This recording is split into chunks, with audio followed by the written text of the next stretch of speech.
Où sera le corps, là s'assembleront les aigles. M'approche de toi. Alléluia,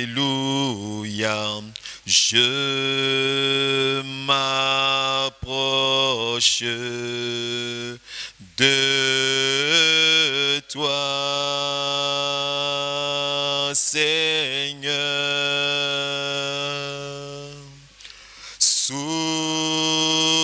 de vie, ô source de vie, mon sauveur bénis-moi, c'est ma prière. Source de vie, ô source de vie, mon sauveur bénis-moi. Rends-moi conforme à toi. Rends-moi conforme à toi. Alléluia. Rends-moi conforme à toi,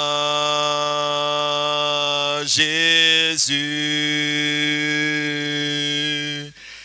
divin modèle, ô divin modèle, mets ton image en moi, c'est ma prière.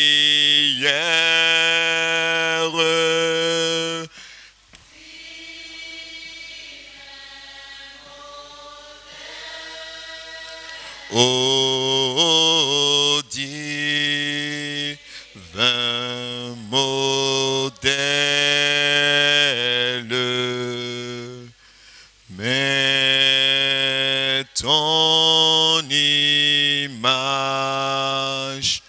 en moi. Amen. Que le nom du Seigneur soit béni. Et c'est ça notre prière. Nous désirons vraiment que le Seigneur mette en nous son image. De la même manière que Adam fut à l'image et à la ressemblance de Dieu, c'est ça encore notre prière.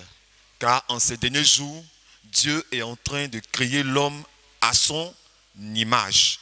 Amen. Cela doit être notre aspiration la plus forte que tout. Aujourd'hui, c'est samedi 7 avril. 7 mai, voilà, 7 mai, autant pour moi.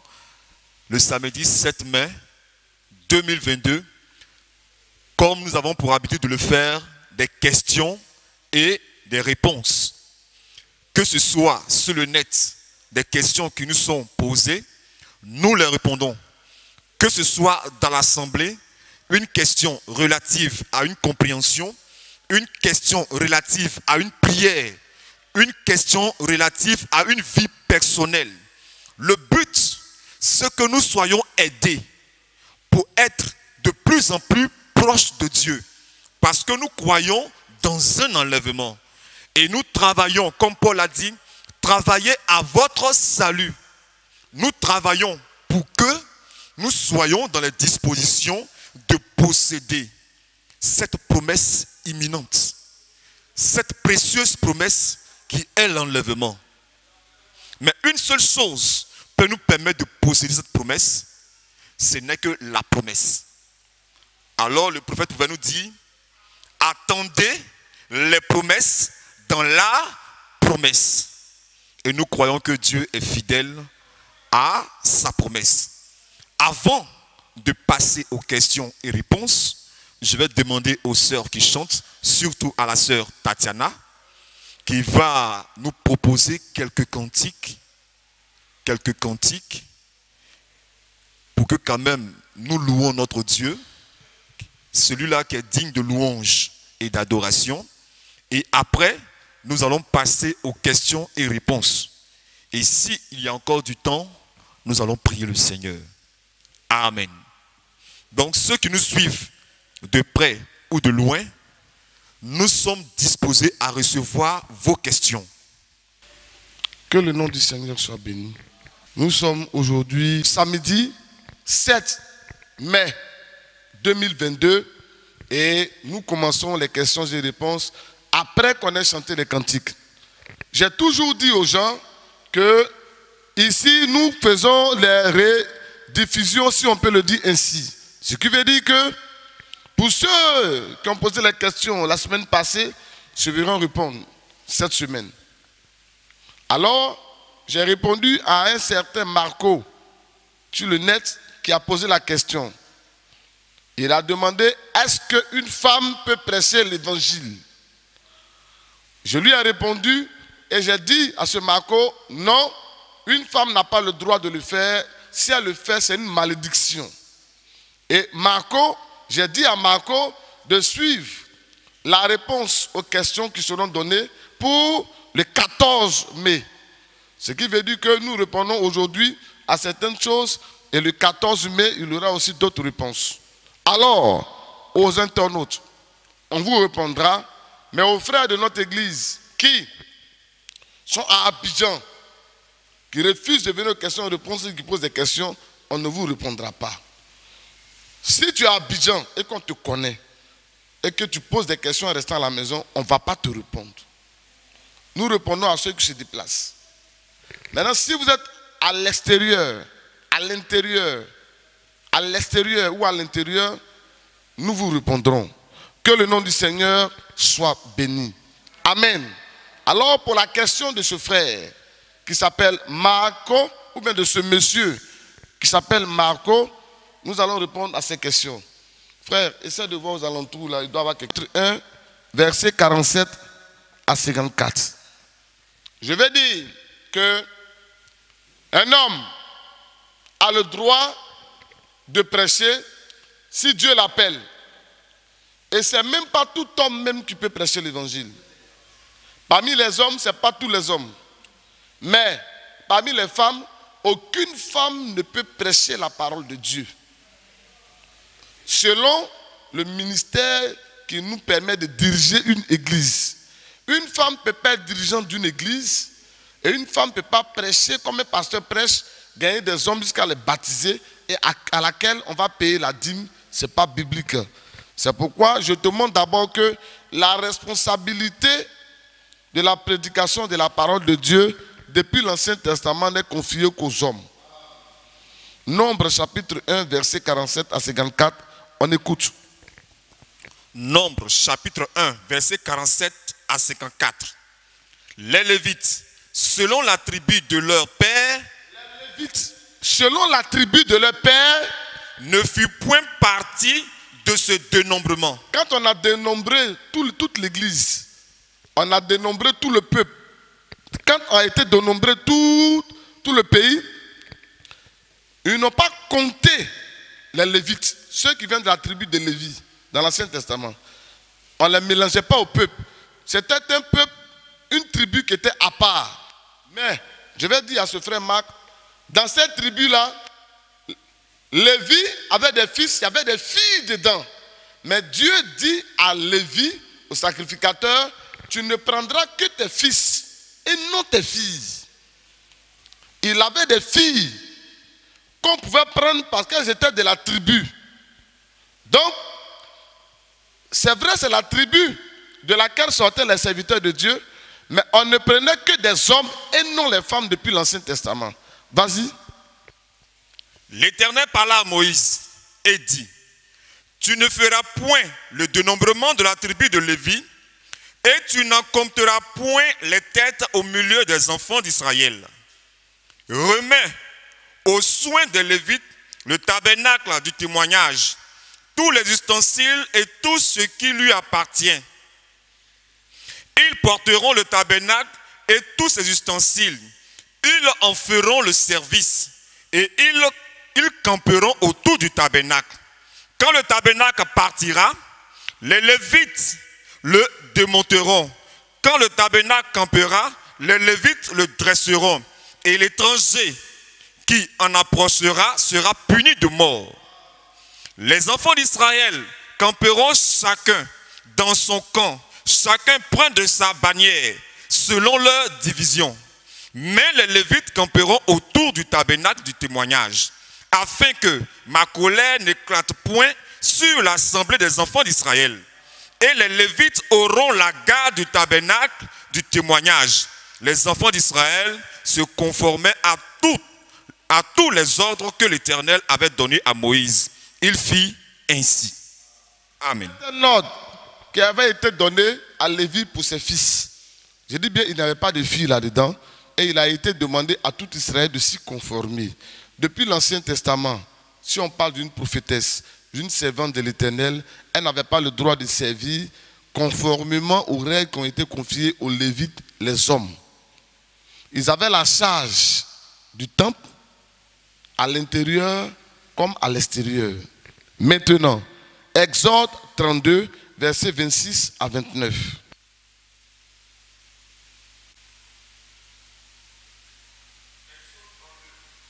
Versets 26 à 29. Moïse se plaça à la porte du camp et dit, à moi, ceux qui sont pour l'Éternel. Et tous les enfants de Lévi s'assemblaient auprès de lui. Et il leur dit, ainsi parle l'Éternel, le Dieu d'Israël, que chacun de vous met son épée au côté. Traversez et parcourez le camp d'une porte à l'autre, et que chacun tue son frère, son parent. Les enfants de Lévite firent ce qu'ordonnait Moïse. Et environ 3000 hommes parmi le peuple périrent en cette journée. Moïse dit, consacrez-vous aujourd'hui à l'Éternel, même en sacrifiant vos fils et vos frères, afin qu'il vous accorde aujourd'hui une bénédiction. Verset 30. Oui. Ceux qui devaient être consacrés là-bas, je mentionne encore que c'était, il a dit vos Fils. frères. Amen, des hommes. Maintenant, c'est pour montrer que la responsabilité dans le temple avait été confiée aux hommes. C'est eux qui étaient responsables, même des ustensiles et de tout. Ça a une expression dans le Nouveau Testament. Mais on va lire Nombre, chapitre, comme on appelle, 4, à partir du verset 1.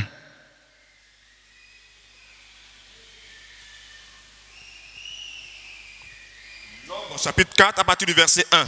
À partir du verset 1, en principe, c'est jusqu'au verset 49. Mais on ne va pas tout lire. C'est le jour que je vais encore donner cet enseignement de manière détaillée que je vais rentrer là-dedans. Mais c'est à cause de Marco, là. Je vais rapidement comme ça. Vas-y. Moïse et Aaron et dit, compte les fils de Kehat parmi les enfants de Lévi. Compte qui? Les fils de Kehat. Il n'a pas dit les filles. Compte les fils. Vas-y. Les fils de Kehat parmi les enfants de Lévi, selon leur famille, selon leur maison, selon la maison de leur père. Depuis l'âge de 30 ans et au-dessus jusqu'à l'âge de 50 ans. Tous ceux qui sont propres à exercer quelques fonctions dans la tente d'assignation. Voici les fonctions des fils de Kehat dans la tente d'assignation. Amen. Que ce frère-là lise jusqu'au verset 49. Il trouvera là-bas les fonctions des Lévites détaillées. Mais la remarque que je vais faire ressortir, qu'il n'y avait aucune femme qui avait été sélectionnée. Il n'y avait aucune femme qui avait été sélectionnée. Maintenant, on va prendre Nombre 18 à partir du verset 1. Dans l'Ancien Testament, après je bascule dans le Nouveau Testament. Vas-y. Nombre 18 à partir du verset 1. L'Éternel dit à Aaron, toi et tes fils et la maison de ton père avec toi, vous porterez la peine des iniquités commises dans le sanctuaire. Toi et tes fils avec toi, vous porterez la peine des iniquités commises dans les exercices de votre sacerdoce. Fais aussi approcher de toi tes frères, la tribu de Lévi, la tribu de ton père, afin qu'ils te soient attachés et qu'ils te servent. Que le frère Marco, ou celui qui a posé la question, comprenne bien que dans tout ce qu'on lit, c'est les hommes qu'on demande de faire approcher. Fais approcher tes frères. Prends tes frères, fais approcher tes frères, que tes frères servent, que les frères servent. Fais approcher tes frères. Donc c'est une question d'homme. Le service de Dieu, la responsabilité dans le Seigneur est une question d'homme. Amen. C'est une question d'homme. Amen.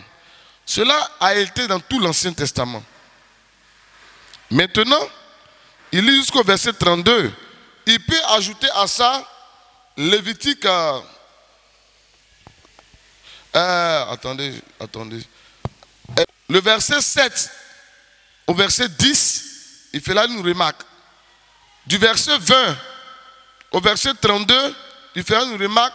Surtout au verset 31, on dit que la dîme sera comme salaire pour les Lévites. La dîme. Donc on n'a jamais payé de dîme à une femme dans l'Ancien Testament. Pourquoi on ne peut pas les payer? Parce qu'elles n'ont pas été au service de Dieu dans le temple. Elles ne sont pas à charge pour la prédication et pour le pardon des péchés. Jamais une femme n'a égorgé un mouton, une femme ne sacrifie pas l'agneau. C'est les hommes qui sacrifient l'agneau parce que l'agneau c'est la parole de Dieu qui doit être prêchée par les hommes. Je vais rapidement. On est dans le Nouveau Testament maintenant. Il va lire maintenant 1 Corinthiens 14, versets 33 à 40. Allons rapidement. Car Dieu n'est pas un Dieu de désordre, mais de paix. Comme dans toutes les églises des saints, que les femmes se taisent dans les assemblées. Comme dans toutes les églises de ceux qui sont saints. Il n'a pas dit comme dans toutes les églises qui sont ici, à Corinthe. Il n'a pas dit ce que je vous donne est un note pour Corinthe. Il dit comme dans toutes les églises des saints. Toutes les églises des saints. Il ne précise pas qui sont à Corinthe. Qui sont à Rome. Donc, si votre église est une église des saints, voilà ce que l'apôtre Paul dit. Dieu est un Dieu d'ordre. L'ordre quand on parle là, ce n'est pas la bonne tenue. L'ordre dont on parle, c'est les choses établies dans l'église. Les choses établies qu'on doit suivre. Vas-y. Que les femmes se taisent dans les assemblées. Les soeurs, s'il vous plaît, est-ce que vous suivez? Que les femmes se taisent dans cette église? Non. Que les femmes se taisent dans les assemblées. Comme dans toutes les églises des saints. Vas-y. Car il ne leur est pas permis d'y parler, mais qu'elles soient soumises selon que le dit aussi la loi. Selon que le dit la loi. Donc on quitte la loi, on vient dans le Nouveau Testament. Donc quand les gens disent que Jésus est venu pour abolir la loi, il faut bien réfléchir d'abord. Parce qu'il dit qu'elles soient soumises comme le dit aussi la loi. Parce que la loi le disait. Donc ça n'a pas été aboli. Vas-y. Si elle veut s'instruire sur quelque chose, qu'elle interroge leur mari à la maison. Maintenant, si elle n'est pas mariée, elle doit interroger le pasteur qui représente le mari de l'église. Elle doit interroger le pasteur. Parce que c'est le pasteur qui représente l'autorité de l'église. Le mari représente l'autorité de la femme. L'autorité de la femme. Maintenant, comme le pasteur représente l'autorité de l'église, si elle n'est pas mariée, elle ne peut pas aller poser des questions à une autre personne que le pasteur. Vas-y. Car il est malséant à une femme de parler dans l'église. Est-ce de chez vous que la parole de Dieu est sortie? Ou est-ce à vous seul qu'elle est parvenue? Si quelqu'un croit être prophète ou inspiré, qu'il reconnaisse que ce que je vous écris est un commandement du Seigneur. C'est un commandement. Et si quelqu'un l'ignore, il dit que c'est un commandement du Seigneur. Le frère peut poursuivre le verset du verset 1 Corinthiens 14, de 33 à 40. Il faut lire 1 Timothée 2, verset 11 à 12. Chapitre 2, versets 11 à 12. Que la femme écoute l'instruction en silence, avec une entière soumission. Nous ne sommes plus à Corinthe. Là, il parle à Timothée entre les deux. Et il dit à Timothée, il faut enseigner que la femme écoute l'instruction. Donc celui qui instruit là, c'est un homme. Et la femme doit écouter en silence. Vas-y. Je ne permets pas à la femme d'enseigner. Donc en haut là-bas, là, il dit que la femme ne doit pas parler dans l'église. Maintenant ici, parler dont il parle là, ce n'est pas chanter, ce n'est pas prier, ce n'est pas parler en langue. Parler dont il parle ici, il montre que la parole qu'on doit prendre là, c'est un rapport avec le ministère d'enseignement. Elle ne doit pas prêcher l'évangile. Vas-y. Je ne permets pas à la femme d'enseigner, ni de prendre de l'autorité sur l'homme, mais elle doit demeurer dans le silence. Amen. On peut associer à ça, on ne va pas le lire. 1 Pierre 3, verset 1 à 3. Galates 1, verset 6 à 9. 1 Corinthiens 4, verset 6. Maintenant, on va maintenant lire Éphésiens 4. On va maintenant à l'église d'Éphèse, verset 10 à 15. Éphésiens 4, verset 10 à 15. Celui qui descend, c'est le même, celui qui est plutôt descendu, excusez-moi. Celui qui est descendu, c'est le même qui est monté au-dessus de tous les cieux, afin de remplir toutes choses. Et il a donné les uns comme apôtres, les autres comme prophètes, les autres comme évangélistes, et les autres comme pasteurs et docteurs, pour le perfectionnement des saints en vue de l'œuvre du ministère et de l'édification du corps de Christ. Donc, il a fait don aux hommes. Les hommes, le don qu'ils ont, c'est en vue de l'œuvre du ministère. Le ministère, ce sont les 5 ministères qui exercent dans l'église. Amen. Jusqu'à 15, c'est fini. Jusqu'à ce que, aussi au verset 13, jusqu'à ce que nous soyons tous parvenus à l'unité de la foi et de la connaissance du Fils de Dieu, à l'état d'homme fait, à la mesure de la stature de l'homme, à la stature parfaite de Christ, afin que nous ne soyons plus des enfants flottants et emportés par tout vent de doctrine, par la tromperie des hommes, par leur ruse dans les moyens de séduction, mais que, professant la vérité dans la charité, nous croissions à tous égards en celui qui est le chef, Christ. Amen. Amen. Maintenant, tu vas lire ça là, c'est le ministère. Maintenant, les gens prennent les dons de 1 Corinthiens 12, 4 à 11, où il y a le don de prophétie là-bas. Donc avec ça, une femme peut être une prophétesse. Je le dis à mon ami Marc, mais ça n'a rien à voir. Les 9 dons, même un enfant de 12 ans peut avoir ça. Un enfant de 15 ans peut avoir l'un des dons.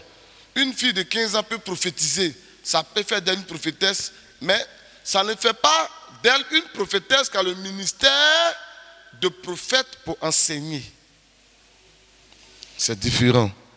Maintenant, dans la Bible, il y a une prophétesse qu'on appelait Déborah. Il faut lire l'histoire de Déborah, chapitre 4, verset 9 à 14. Déborah, on trouve son histoire même dans quel livre? Juge 4, verset 9 à 14. Déborah, suivez bien, parce que les gens vont parler de la prophétesse Déborah, ils vont parler de Myriam, ils vont parler de Anne, la prophétesse, ils vont parler de Joël 2, 28 ans. Amen, mais toutes ces choses-là ont leur réponse. Vas-y. Juge 4, verset 4 à 14. Juge 4, verset 9 à 14. Verset 9 à 14, ok.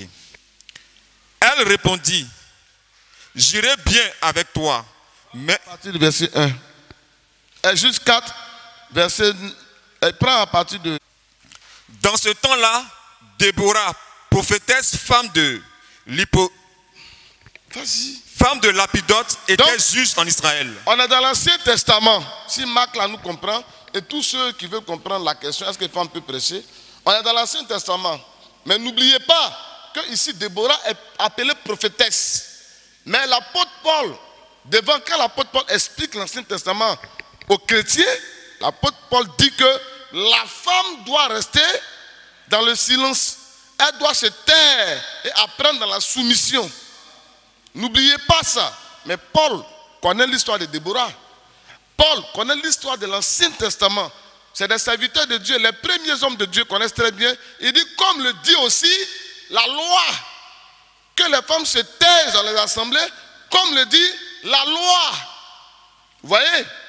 Donc, je viens de vous montrer que dans le Nouveau Testament, je crois bien que j'ai lu le livre de 1 Corinthiens 12, versets 4 à 11. J'ai montré là-bas qu'il y a les 9 dons. Je vous ai montré que les 9 dons, une femme peut exercer, pratiquer, avoir le don pour être une prophétesse. Mais c'est les 9 dons qui n'ont rien à voir avec les 5 ministères, Éphésiens 4, 11, pour le perfectionnement des saints. Le perfectionnement des saints. Mais les 9 dons, ce n'est pas le perfectionnement des saints, c'est pour l'utilité commune. Ça veut dire que je dis quelque chose qui peut servir à temps pour le protéger de la vie sociale. L'utilité commune. Il y a un malheur qui va arriver à telle personne. Il y a un frère ici là qui fait comme ça. Ou bien dans l'église, il y a un sorcier. Est-ce que vous comprenez? Voilà. Mais pour le ministère qui apporte même, produit le salut là, c'est confié aux hommes. Vas-y. Dans ce temps-là, Déborah, prophétesse, femme de Lapidote, était juge en Israël. Elle siégeait sous le palmier de Déborah, entre Rama et Bethel, dans la montagne d'Éphraïm. Et les enfants d'Israël montèrent vers elle pour être jugés. Elle envoya appeler Barak, fils d'Abinoam, de Kédes, Nephtali. Et elle lui dit, n'est-ce pas l'ordre qu'a donné l'Éternel, le Dieu d'Israël? Va, dirige-toi sur le mont Tabor. Donc là, elle est en train de prophétiser. Ici, là, elle prophétise. Mais il n'y a aucun enseignement biblique qui lui a été donné, comme cela a été donné à Moïse, les 10 commandements, et que le peuple devait suivre. Que tout le monde doit suivre. Mais là, elle prophétise en particulier à quelqu'un. Voici l'ordre que l'Éternel a donné. Elle prophétise. Va, fais comme ça et fais comme ça. Elle parle à une personne. Va. Donc ça, c'est une prophétie. C'est ce qui est relatif dans les 9 dons. Comme le cas de Myriam. Vous allez voir que la sœur de Moïse, Myriam, était aussi prophétesse. Mais c'est Moïse qui était le prophète. Elle pouvait... Il y a ce qu'on appelle la prophétiseuse, il y a le prophétiseur et il y a le ministère de prophète. La femme qui a un don de prophétie est une prophétiseuse. Celui qui a un don de prophétie est un prophétiseur. On peut les appeler prophètes. Mais il y a le ministère même qu'on appelle prophète. Vas-y. Et prends avec toi 10 000 hommes, des enfants de Nephtali et des enfants de Zabulon. J'attirerai vers toi au torrent de Kizor, Sisera, chef de l'armée de Jabin, afin avec les chars et ses troupes, et je les livrerai entre tes mains. Barak lui dit, si tu viens avec moi, j'irai, mais si tu ne viens pas avec moi, je n'irai pas. Elle répondit, j'irai bien avec toi, mais tu n'auras point de gloire sur la voie où tu marches, car l'Éternel livrera Sisera entre les mains d'une femme. Et Déborah se leva, et elle se rendit avec Barak à Kédes. Barak convoqua Zabulon et Naphtali. Regardez très bien maintenant que ce n'est plus Déborah qui convoque Zabulon. Marco aussi, il comprend. Ce n'est plus Déborah qui convoque Zabulon. Qui convoque Zabulon? qui va se mettre devant le peuple et leur donner ordre de venir. Mais elle n'a fait que prophétiser de tout de l'événement, ce qui va arriver. Elle a un don. Comme Moïse prophétisait, sa sœur aussi prophétisait. Mais quand elle se met devant le peuple et les convoquer, Dieu passe toujours par un homme. Vas-y. Barak convoqua Zabulon et Nephtali à Kédes. 10 000 hommes marchaient à sa suite et Déborah partit avec lui. Vous allez au chapitre 5. Et n'oubliez pas que Barak partait et puis Déborah partit avec lui. Amen. Il partait. Il avait convoqué les hommes. Donc ce n'est pas Déborah que les gens suivaient. C'est qui les gens suivaient? C'est Barak que les gens suivaient. Pour dire à celui qui a posé la question, au temps de Déborah, c'est Barak qui était le prophète, qui pouvait enseigner au peuple. Au temps de Moïse et au temps de Myriam, c'est Moïse qui était le prophète. Dieu met toujours un homme devant. Au temps de Ève, c'est Adam qui était le prophète. Vas-y. Héber, le Kénien s'était séparé. Chapitre 5, verset. En ce jour-là, Déborah chanta ce cantique avec Barak, fils d'Abinoam. Des chefs se sont mis à la tête du peuple en Israël. Et le peuple s'est montré prêt à combattre. Bénissant l'Éternel, roi, écoutez, prince, prêtez l'oreille. Dans le cantique, on ne dit pas que des cheftaines se sont mises à la tête. Dans le cantique, on n'a pas dit une cheftaine était à la tête, mais il a dit quoi? C'était des chefs, des hommes. Et puis ils ont vaincu. Prends le verset 7. Verset 7. C'était sans force en Israël, sans force. Quand je me suis levé, moi Déborah, quand je me suis levé comme une mère en Israël, ils avaient choisi de nombreux dieux. D'accord.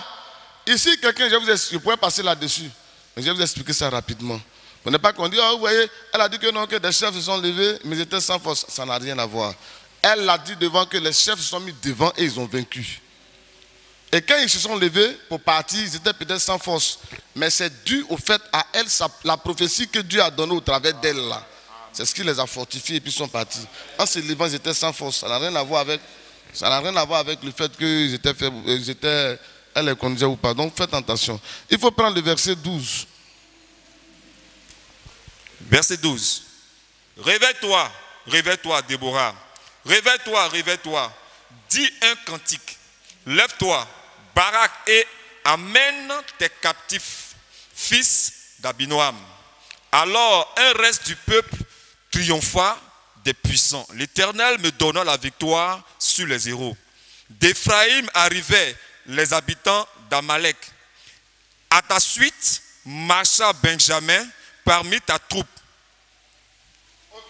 Je vais aller rapidement. S'il y a d'autres questions, s'il n'y a pas d'autres questions, on va prier.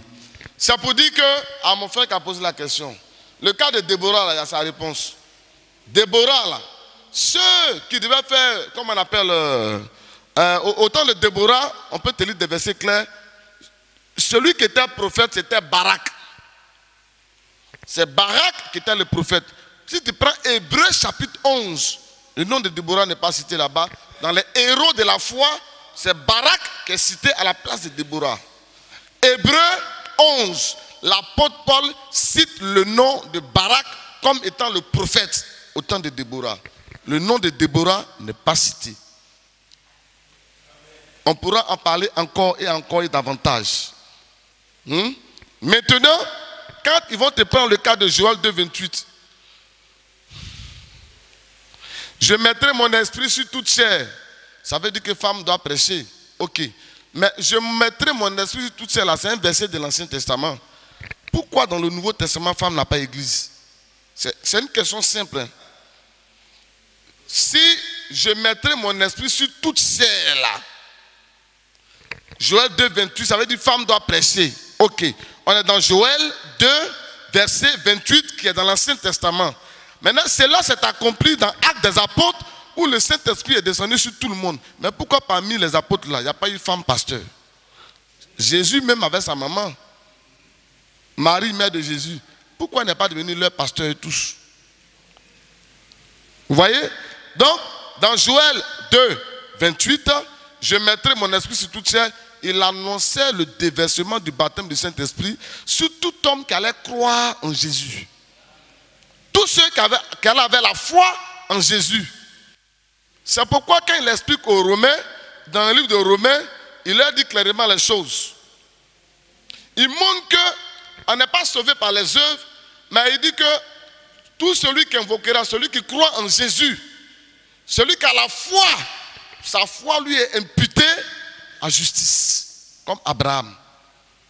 Donc, tous ceux qui allaient avoir la foi en Jésus-Christ, Actes des Apôtres, croient en lui, Dieu allait leur donner le baptême du Saint-Esprit. C'est tout ce que ça voulait dire. Joël 2, 28 n'annonce pas les ministères pour enseigner. Sinon, si ça déversait son esprit sur toute chair, c'est que quand son esprit descend sur ces chairs-là, c'est en même temps des serviteurs de Dieu. Vous voyez? Donc c'est différent. Donc s'il y a des choses que tu ne comprends pas, il faut nous appeler et il faut continuer de suivre cette chaîne. Continue de nous suivre. Parce que bientôt, je ferai aussi une émission, si Dieu me donne le temps, pour donner les détails des enseignements simples comme le baptême, les enseignements simples comme la prédication de la femme, les enseignements simples comme sur le Saint-Esprit, les enseignements simples comme sur la Sainte Seine. Je vais le donner de manière régulière, étant assis seul et vous donnant ma position. Donc, le numéro de l'œuvre dans laquelle nous sommes, c'est le 07 08 88 42 12. Ça, c'est le numéro du groupe de l'église du pasteur Adengra. Tu pourras appeler et écrire là-dessus. Ou écrire sur notre groupe. Que Dieu bénisse le frère là, qui s'appelle Marc. Je ne pense pas qu'il soit. Peut-être qu'il va voir ça. Peut-être qu'il va voir ça la semaine prochaine, comme on a dit. Mais il n'y a pas d'autres questions là-bas? Sur le net, il n'y a pas d'autres questions? Être chrétien dépend de l'être humain.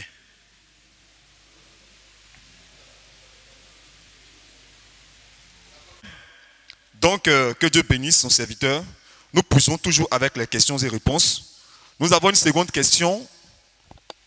Est-ce que être chrétien dépend d'un être humain?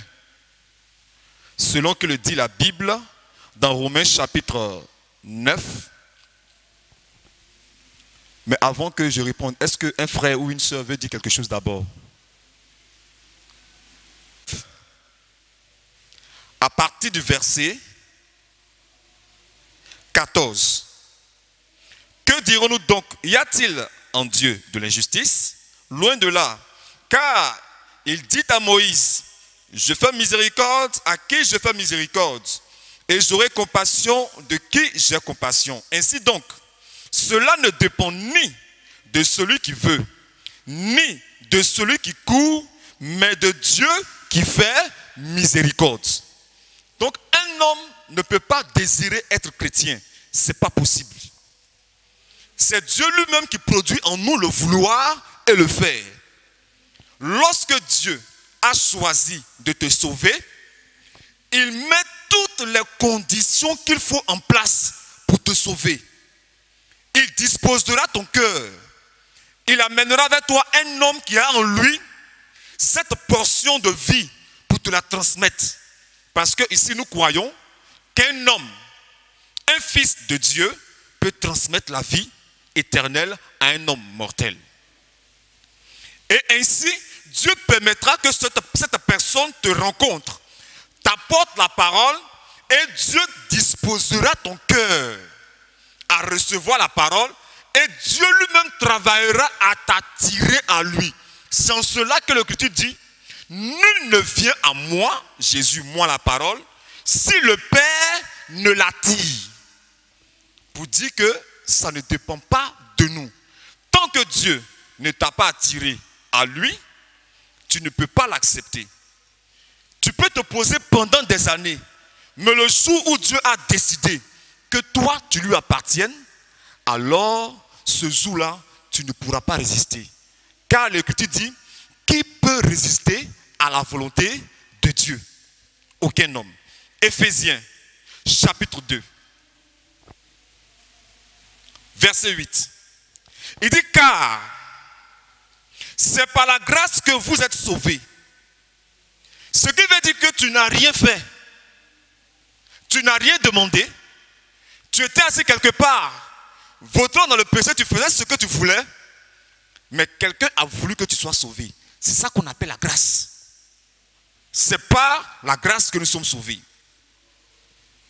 Car c'est par la grâce que vous êtes sauvés, par le moyen de la foi. Et cela ne vient pas de vous. C'est le don de Dieu. Encore, voici un verset qui dit que cela ne vient pas de nous. Le fait d'être sauvé ne vient pas de nous, mais seulement que Dieu a décidé que tu sois sauvé.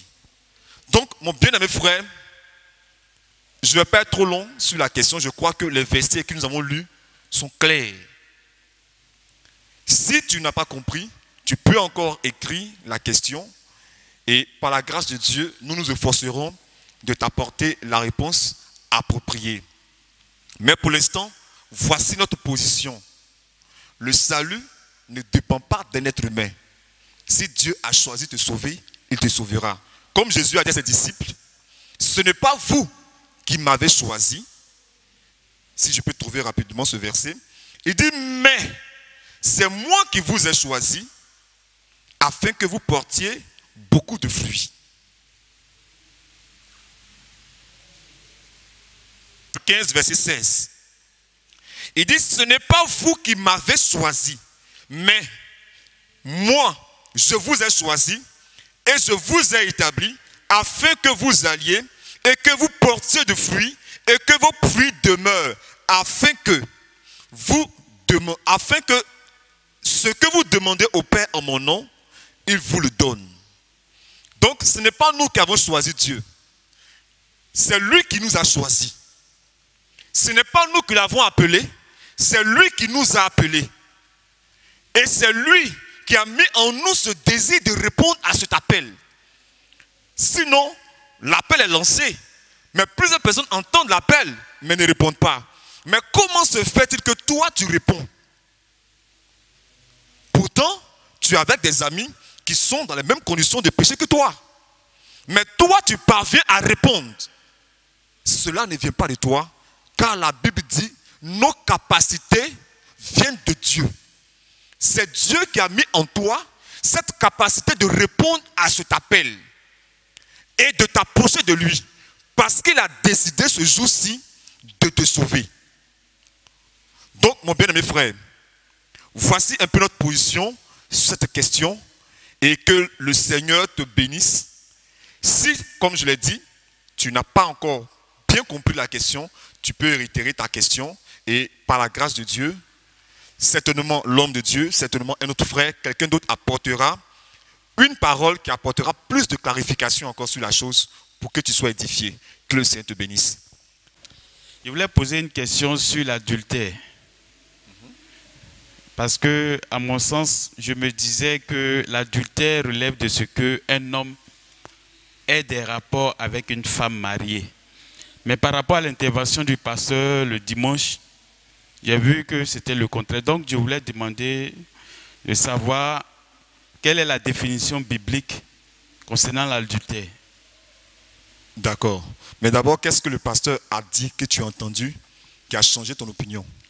Parce que le pasteur a dit que lorsqu'un homme marié sort avec une fille du dehors, lui, il ne commet pas l'adultère, mais il emmène la fille à commettre l'adultère avec lui.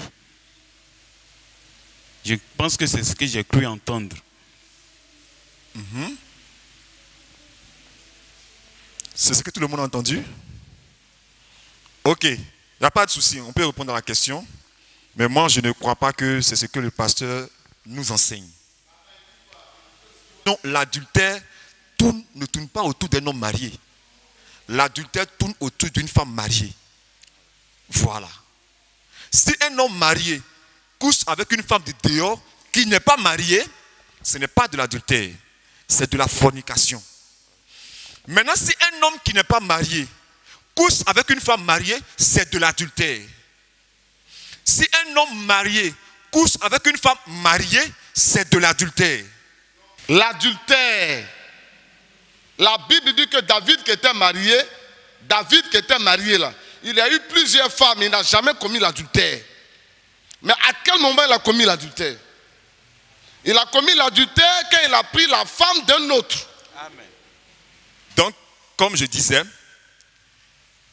l'adultère tourne toujours autour de la femme mariée.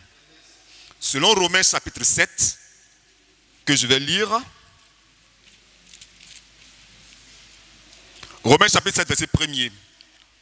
Ignorez-vous, frères, car je parle à des gens qui connaissent la loi, que la loi exerce son pouvoir sur l'homme aussi longtemps qu'il vit. Ainsi, une femme mariée est liée par la loi à son mari tant qu'il est vivant. Mais si le mari meurt, elle est dégagée de la loi qui l'a liée à son mari.